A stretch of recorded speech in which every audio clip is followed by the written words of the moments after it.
Good morning. Hii habari ifikie kila askari. Nyinyi maaskari ni madugu zetu. Nyinyi maaskari ni masista zetu.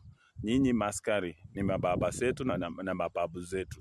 Tafadhali na waomba kwa unyenyekevu.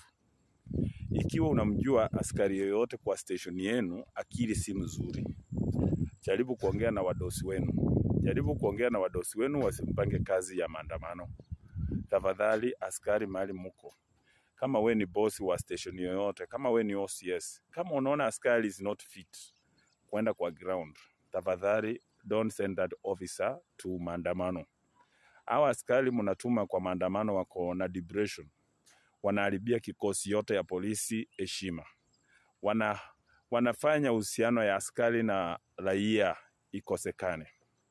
Tafadhali Inspector General of Police, my request, kama kuna askari wamekuwa na depression kwa every station, naomba before watume kwa maandamano wawe wamefetiwa vizuri, wawe wameangaliwa kiakili.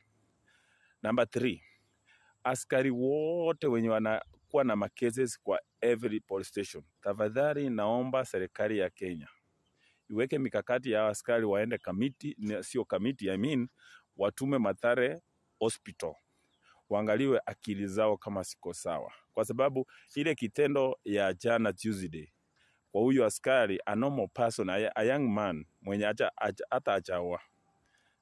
I don't think kama kuna mtoto wake amefika grade 3. I don't think kama amechipanga hata kujenga nyumba huyu mtu. Tafadhali huyu askari ameharibia nyinyi kabisa. Saa hii raia wakiona askari damu inaharibika kabisa. Tafadhali, kama we ni OCS, kama we ni Inspector Police, tafadhali, if you suspect that the officer is unfit to hold a gun, ama kupewa gani kwenda kwa maandamano, tafadhali, don't give that person a gun. These people are killing Kenyans, and these Kenyans are your brothers and sisters. When you are given a gun to go for maandamano, make sure you are sober-minded. Be empathetic. Faa hiyo kiatu ya muandamanaji, faa hiyo kiatu, na sisi pia tutafaa kiatu ya askari. Tunaelewa askari ni binadamu. Lakini sasa, mkianza mambo ya revenge, raia na askari kurevenge, no. Sio kila askari mbaya. Kuna maaskari wameendelea vizuri. Kuna maaskari ambao hawachukuangi hongo. Kuna maaskari hawawezi open fire kwa raia. Tafadhali kama wewe unasikia hauko sawa kwenda maandamano, don't go. Ile kitendo ya oga kupiwa risasi, yani ni kama serikali inakula watoto wake. Tafadhali Inspector General of Police, mahali unanisikia, wewe ni ndugu yangu, wewe ni brother yangu, wewe ni ango yangu, wewe ni babu yangu, tafadhali fanya mpango maaskari wengine waende uko Mathare waangaliwe kiakili.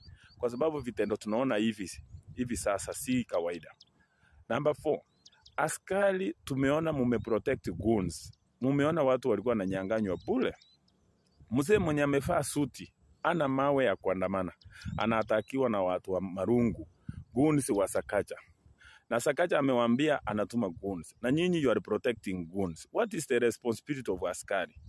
Askari kazi yake ni kukomesha ukora na criminals, gangs. Lakini sasa yesterday tumeona askari akiprotect gangs. Yani muna protect gangs. Surely mkubwa wa polisi. Ukiambiwa Sakaja anatuma goons, nyinyi kazi yenu ilikuwa ni kuhakikisha goons hawapigi mtu na wanyang'anyi mtu. Na wale watu wote mlinyang'anywa masimu, tafadhali DCI wafanye tracking, tupate hao watu wenye waliiba masimu, watuambie instruction walikuwa wamepewa kutoka Sakaja ilikuwa ya nini. Tafadhali polisi, nyinyi ni binadamu, nyinyi ni madugu zetu, nyinyi ni makuzo, nyinyi ni maango, yani nyinyi ni watu wetu, nyinyi ni watoto wetu. Tafadhali wacha tuheshimiane, raia na askari waheshimiane. Let us have a good relationship with the officers. Not all officers are bad.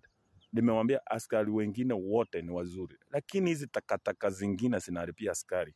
Tafadhali, mahali Inspector of Police unaniona, tafadhali fanya mpango, askari wafanyiwe vetting, tujue ni askari mgani hayuko fit kwenda maandamano, kuliko kuua watoto wa wenyewe kama maumbwa.